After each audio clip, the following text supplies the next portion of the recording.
ദീർഘകാല കരാറിൽ എത്തിയില്ലെങ്കിൽ ഇറാനുമായുള്ള വെടിനിർത്തൽ ധാരണ അവസാനിപ്പിക്കുമെന്ന് US പ്രസിഡന്റ് ഡൊണാൾഡ് ട്രംപ്. യുദ്ധം അവസാനിപ്പിച്ചിട്ടില്ലെന്നും സേന സജ്ജമെന്നും ഇറാൻ വ്യക്തമാക്കി. ത്രിദിന ഇറാൻ പര്യടനം പൂർത്തിയാക്കി പാക് സംഘം തെഹ്റാനിൽ നിന്ന് മടങ്ങി. അതിനിടെ റഷ്യൻ എണ്ണ വാങ്ങാൻ ഇന്ത്യക്ക് അമേരിക്ക അനുമതി നൽകി. ബുധനാഴ്ചയ്ക്ക് മുമ്പായി യുദ്ധം അവസാനിപ്പിക്കാനുള്ള ദീർഘകാല കരാറിലെത്തിയില്ലെങ്കിൽ ഇറാനുമായുള്ള വെടിനിർത്തൽ ധാരണ അവസാനിപ്പിക്കുമെന്ന് US പ്രസിഡന്റ് ഡൊണാൾഡ് ട്രംപിന്റെ മുന്നറിയിപ്പ്.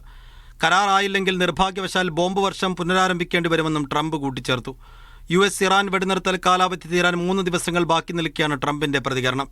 യുദ്ധം അവസാനിച്ചിട്ടില്ലെന്നും യുറേനിയം കൈമാറ്റം ഉൾപ്പെടെ പ്രധാന വിഷയങ്ങളിൽ ധാരണയായെന്ന അമേരിക്കൻ പ്രസ്താവന അടിസ്ഥാനരഹിതമാണെന്നും ഇറാൻ വ്യക്തമാക്കി. നാവിക ഉപരോധം തുടർന്നാൽ ഹോർമുസ് കടലിടുക്ക് അടച്ചുപൂട്ടുമെന്ന് ഇറാൻ പാർലമെന്റ് സ്പീക്കർ മുന്നറിയിപ്പ് നൽകി. ഇറാൻ നേതാക്കളുമായുള്ള ചർച്ച പൂർത്തീകരിച്ച പട്ടാള മേധാവി അസീം മുനീറിന്റെ നേതൃത്വത്തിലുള്ള പാക് സംഘം തെഹ്റാനിൽ നിന്ന് മടങ്ങി. പാകിസ്ഥാന് പുറമെ മധ്യസ്ഥ രാജ്യങ്ങളായ തുർക്കിയ, ഈജിപ്ത്, സൗദി വിദേശകാര്യമന്ത്രിമാർ ഇന്ന് തുർക്കിയയിലെ അനത്തോളിയയിൽ യോഗം ചേരും. യുദ്ധം ആരംഭിച്ച ശേഷം ആദ്യമായി ഒരു ക്രൂയിസ് കപ്പൽ ഹോർമുസ് കടന്നു. ഇറാൻ അനുമതിയോടെ നിരവധി എണ്ണക്കപ്പലുകളും ഹോർമുസിലൂടെ യാത്ര തിരിച്ചു. ഇന്ത്യ അടക്കമുള്ള രാജ്യങ്ങൾക്ക് കടൽ വഴി കൊണ്ടുപോകുന്ന റഷ്യൻ എണ്ണയും പെട്രോളിയം ഉൽപ്പന്നങ്ങളും വാങ്ങാനുള്ള അനുമതി 1 മാസത്തേക്ക് കൂടി അമേരിക്ക നീട്ടി നൽകി. മെയ് 16 വരെ റഷ്യൻ എണ്ണ വാങ്ങാനാണ് പുതുക്കിയ അനുമതി. Media 1 Dubai.